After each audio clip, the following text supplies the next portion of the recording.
Jadi tahun ini ya, memang tahun kamu harus banyak keluar dari zona nyaman. Ya, jadi justru jangan membuat banyak rencana yang fix. Karena segala sesuatunya akan dinamis. Nanti kamunya malah stres kalau 1 + 1 harus 2 gitu. Nah, kalau ada orang yang terlalu kesuges atau terlalu kepercaya sama hal-hal kayak gitu, itu berarti tuh orang bermasalah atau enggak sih? Oke, yang diberikan oleh hasil tarot dan hasil astrologi itu adalah bentuknya validasi kan? Hai, gue Nitya. Dan gue selalu tertarik sama hal-hal yang berhubungan dengan astrologi, primbon, dan tarot. Makanya, gue dan tim Volix langsung cari tahu tentang itu lebih lanjut ke Bude Novi. Bude Novi adalah seorang tarot reader dan soul facilitator yang udah menjalani pekerjaannya selama 15 tahun. Bude Novi domisilinya di Ubud, Bali. Tapi lagi main ke Jakarta buat ngisi kelas basic ilmu astrologi dan tarot reading.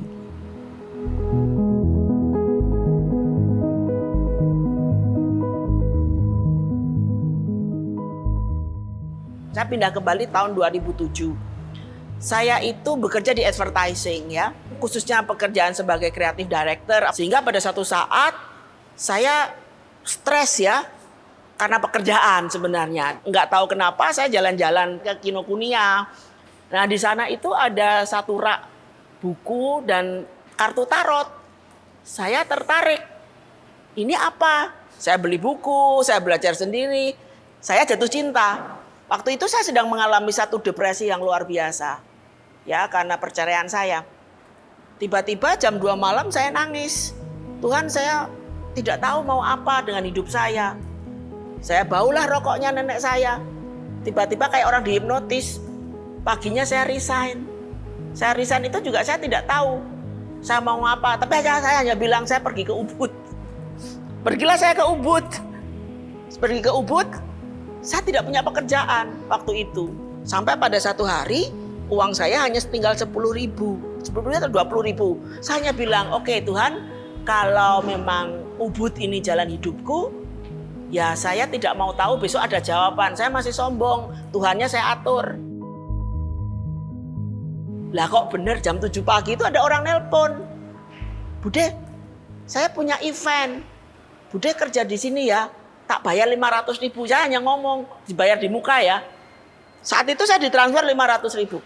Itu kan saya sudah sendiri langsung malu sama Tuhan kan. Semalam itu kan saya ngatur kok ini dikasih gitu kan. Udah gitu, fenomena yang kedua paling agak berat itu ketika tarot. Wah di lapangan kayak lapangan Blok S itu tenda-tenda, depannya ditulis peramal gitu kan. Yuk saya narot. Itu saya marah ya, marah pada kehidupan. Dalam arti saya ini 3 bulan yang lalu masih kreatif direkturnya sebuah perusahaan internasional. Kalau pergi kemana-mana pakai bisnis kelas, nginepnya hotel aja bintang 5. Ini sekarang saya harus di tenda yang panas keringetan ini hanya supaya anak saya bisa makan. Awalnya gitu. Nah 3 hari itu titik baliknya. 3 hari kemudian tiba-tiba ada seorang orang datang ke rumah saya. Bude, ini rumahnya Bu Novi. Oh iya, saya disuruh Pak Wayan untuk nganter barang. Tak pikir apa gitu ya. Ternyata si Pak Wayan itu adalah salah satu orang yang saya tarot di lapangan itu. Yang ternyata bacaan saya itu membantu dia. Waktu itu dia sudah hampir bunuh diri karena bangkrut atau ternyata saya lihat bacaannya kalau nggak salah ya ini mungkin bahwa dia coba kamu aktifkan tanganmu. Bikin sesuatu deh dengan tangan terus nggak tahu dia, dia membuat limbah deh. Ternyata baru 2 hari bikin limbah ada tawaran kerja sama pabrik limbah atau apa gitu. Jadi permasalahan dia selesai. Dia ngasih saya 1 mini cup yang itu bak apa ya Mobil bak itu ya. Beras itu 1 ton. Minyak goreng 20 bimoli yang 2 literan itu. Pisang, ubi itu ya kalau untuk makan 6 bulan aja sisa itu. Itu kan seperti komplain saya pada Tuhan yang jam 2 malam itu dijawab kontan. Wong saya itu memang doanya, saya gimana Tuhan ngasih saya anak-anak saya makan. Sejak itu saya itu kayak nangis malu. Terus saya, oke, ini jalan hidup saya.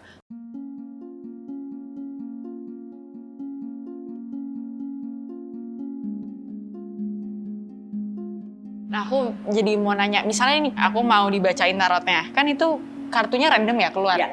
Kartu yang keluar memang dianggap udah ada ikatannya sama orang yang dibacain atau gimana? Betul, karena begitu sebenarnya kalau metode menarot itu ya, pertama misalnya saya menarot kamu Nitya ya, yang harus saya lakukan adalah saya selalu meminta izin kepada alam semesta.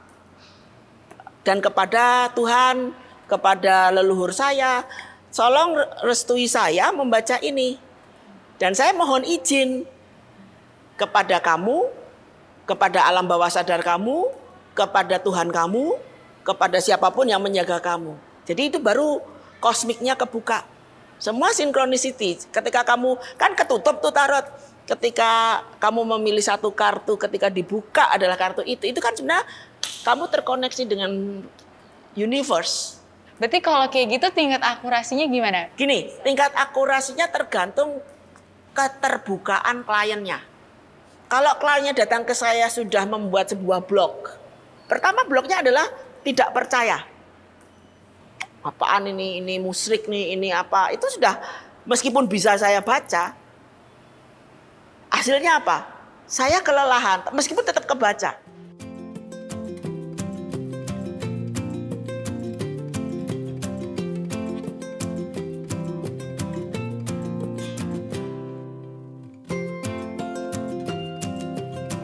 Bertahun-tahun jadi tarot reader, biasanya pertanyaan-pertanyaan klien yang paling banyak apa? Jodoh, keuangan, rumah tangga. Ini yang sering terjadi ke saya. Bude, saya sama si A, dia jodohku bukan. Saya bilang, kamu jawabannya mau jawaban membuat kamu senang atau jawaban jujur? Ya kan? Kadang-kadang orang datang ke tukang tarot itu sebenarnya curang. Mereka hanya ingin mendengar apa yang ingin mereka dengar. Gini ya, jodoh di tangan Tuhan. Kalau saya menjawabnya seperti itu. Tapi energi kamu adalah ini, energi orang ini, saya petakan. Nah, terserah kamu. 99% orang datang ke narot ke saya itu biasanya nangis-nangis. Dari yang gagah perkasa, kayak pegulat itu cowok bisa nangis karena soulnya dipetakan. Tidak ada denial gitu loh. Nah, nanti biasanya setahun, 2 tahun hubungin saya, Bude, I'm happier karena gini. Itu bayaran yang lebih mahal daripada ketika Anda mengasih donasi ke saya itu. Karena I'm happy. Jadi tarot itu tidak bisa dijelaskan satu persatu. Oh ini artinya ini, nggak bisa. Pertama harus terkonek dengan questionnya. Tapi kalau misalnya pertanyaannya keluar ini adalah relationship, bisa jadi ini adalah kartu perkawinan. Bahwa relationship ini punya potensi perkawinan misalnya gitu. Jadi tergantung pertanyaannya.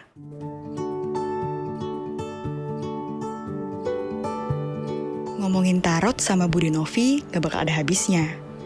Tapi, apakah tarot itu sendiri menghasilkan jawaban yang valid? Oleh karena itu, gue bertemu dengan Kak Utari Kristamukti, seorang psikolog dari 3 generasi.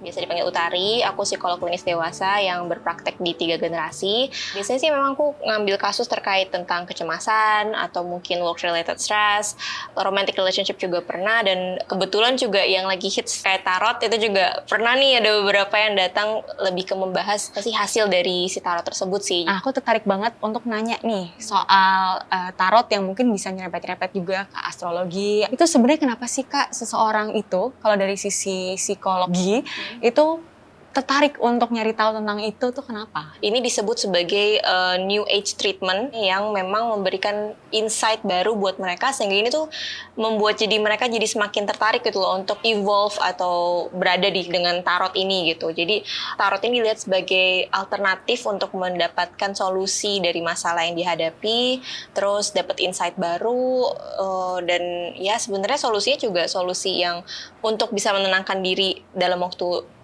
sekian waktu aja sih gitu, tapi itu dilihat menarik karena ternyata ada cara yang seperti ini ya, yang berbeda daripada biasanya, yang alternatif, yang bisa ternyata memberikan solusi juga nih terhadap masalah mereka. Itu sih kenapa jadi hits banget ya. Sebenarnya kalau dibilang valid atau enggak dari sudut pandang psikologi, belum ada sih yang menyatakan bahwa hasil tarot itu bisa memberi hasilnya valid gitu. Tapi balik lagi tadi masalah sugesti dan memberikan validasi. Memberikan validasi kan itu seperti mengiyakan bahwa apa yang kamu rasakan itu saat itu memang ada, bener adanya gitu. Sedangkan yang kamu cari kan sebenarnya itu tuh, terutama kalau kita lagi di dalam masalah, biasanya kita pengen dapet pengakuan bahwa apa yang aku rasakan nih bener loh gitu. Atau apa yang aku hadapi itu memang sama susahnya loh, dan aku emang struggling gitu. Jadi mencari validasinya itu. Nah, ketika tidak mendapatkan dari profesional misalnya, kan mungkin jawabannya kurang oke atau gimana, tentunya kita jadi mencari jawaban lain. Mungkin kata kerennya konformitas. Nah, makanya jadi cenderung kita mencari jawaban yang sesuai dengan yang kita inginkan. Konformitasnya sendiri sih sebenarnya lebih ke manusia itu biasanya mencari sesuatu yang sama karena dirasa didukung. Jadi kadang mungkin ada beberapa orang yang datang ke tarot, baca tarot atau mungkin mengikuti astrologi itu lebih ke karena ngeliat temennya mendalami ini kok menarik ya. Setelah menarik ternyata jawabannya juga pas nih sama apa yang aku cari. Makanya jadi sangat mendalami ke hal tersebut. Nah, kalau ada orang yang terlalu kesuges atau terlalu kepercaya sama hal-hal kayak gitu, itu berarti tuh orang bermasalah atau enggak sih? Oke, aku sih melihatnya nggak bermasalah, as in like dia harus didiagnosa untuk kesehatan mentalnya gitu ya. Tapi lebih ke misalnya aku mencari tahu apa sih yang membuat dia sangat bergantung sama jawaban tarot ataupun jawaban astrologinya ini. Karena kan sebenarnya yang diberikan oleh hasil tarot dan hasil astrologi itu adalah bentuknya validasi kan. Kalau dari aku sendiri nih, mungkin buat teman-teman yang penasaran dengan tarot, feel free untuk nyoba gitu. Tapi baik lagi kalau udah dapet hasilnya atau udah dapet insight-nya dan ternyata malah membingungkan atau justru malah bikin jadi nambah pikiran, boleh banget langsung datang ke profesional gitu. Jadi profesional itu menerima juga kok untuk diskusi terkait tadi hasil tarot atau mungkin hasil astrologi gitu ya, untuk sebenarnya ini maksudnya mau dibawa kemana sih gitu. Jadi kalau emang mau nyoba silahkan, tapi nanti kalau misalnya ternyata ini justru memberatkan atau membebankan dan justru tidak bikin kamu produktif, boleh banget sih untuk langsung datang ke profesional untuk diskusi.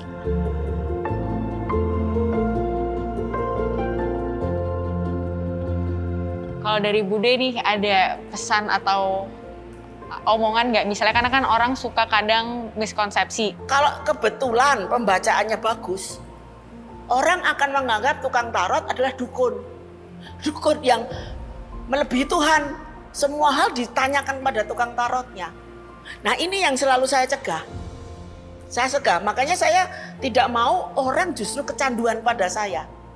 Ya kalau saya mau dalam tanda kutip serakah, senang-senang aja wong terus transfer aku duit toh.